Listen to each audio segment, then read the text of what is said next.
Hey there, and welcome to the weekly Asylum and Immigration Reform Recap, where I share with you 5 stories of interest for asylum seekers and those who want to stay updated on immigration news. This week, we're discussing Texas National Guard's smuggling chase betrays Operation Lone Star's trust. Trump politicizes Michigan woman's death, apparently lies about family contact. Miami becomes a hub for U.S. deportation cases as asylum backlog grows. A judge orders DHS promptly provide housing for migrant children at border sites. Venezuelan migrants lament tough trek through Mexico. I'm Brian Manning, and I used to be an asylum officer with the government, but now, as an asylum lawyer, I help immigrants all over the country to secure their future in America through asylum. All right, let's get to the news. First, in a dramatic incident near the U.S.-Mexico border, a Texas Army National Guard member led police on a high-speed chase while attempting to smuggle a migrant. The event marks a significant breach of trust within Operation Lone Star, a border security initiative spearheaded by Governor Greg Abbott. The guardsman was apprehended with official equipment in his vehicle, raising questions about the involvement of military personnel in migrant smuggling operations. The arrest echoes a disturbing trend of law enforcement and military members being implicated in such illegal activities, underscoring the lucrative nature of human smuggling. Governor Abbott's press secretary condemned the act, emphasizing the severity of the betrayal and the stringent penalties awaiting those convicted of such crimes. This incident adds to the complexity of border security challenges, highlighting the need for vigilance and integrity within the ranks of those tasked with protecting the border.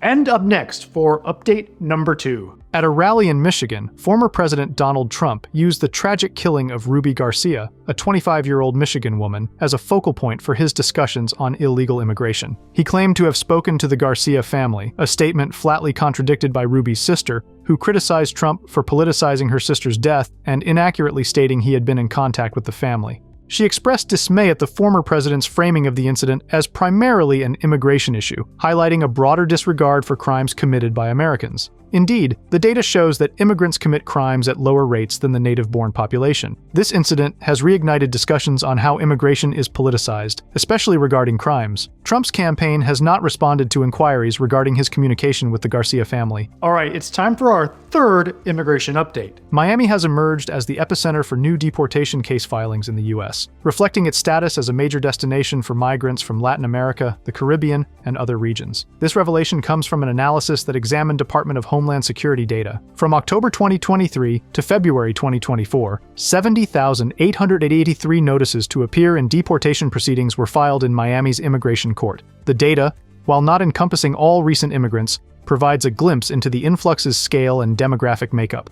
More than half of these cases involved Cuban and Haitian nationals, with significant numbers from Venezuela, Guatemala, Nicaragua, and Colombia. This influx challenges Miami's immigration system, contributing to a backlog exceeding 291,000 cases in the city's court, underscoring the ongoing and complex dynamics of migration to this part of the United States. By the way, if you want to stay updated on asylum and immigration reform news, then make sure to press the subscribe button and the bell icon so that you don't miss the next video. Okay, moving on, we're ready for update number 4. A federal judge has mandated that migrant children awaiting processing at open-air border sites must be promptly housed, recognizing their legal custody under the Department of Homeland Security. This ruling aims to ensure these minors receive the necessary protections, including a safe environment, despite not having been formally processed. The immediate effect of the decision is to alleviate conditions for thousands of children, necessitating that U.S. Customs and Border Protection allocate more resources to manage migrant flows efficiently. Amidst an ongoing debate over migrant rights, the ruling highlights the strained infrastructure at immigration centers, exacerbated by increased border crossings. Consequently, children endure harsh conditions at temporary camps, facing health risks without proper shelter, food, or sanitation.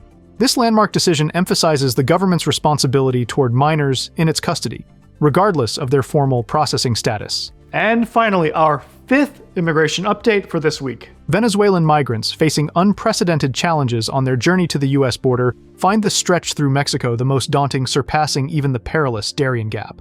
Mexico's stringent immigration crackdown, influenced by the Biden administration, has significantly impacted Venezuelans, contributing to a sharp decline in illegal U.S. border crossings. Arrests plummeted from 49,717 in December to 3,184 by February. Efforts to manage migration include deportations and internal relocations within Mexico, aiming to deter the journey north. Despite these hurdles, many Venezuelans persist, driven by dire conditions at home, including a corrupt government that widely persecutes the political opposition, in addition to economic turbulence and food shortages. In Mexico, they navigate corrupt officials at checkpoints and gang threats, hoping to secure a legal entry into the US through the CBP-1 appointment system.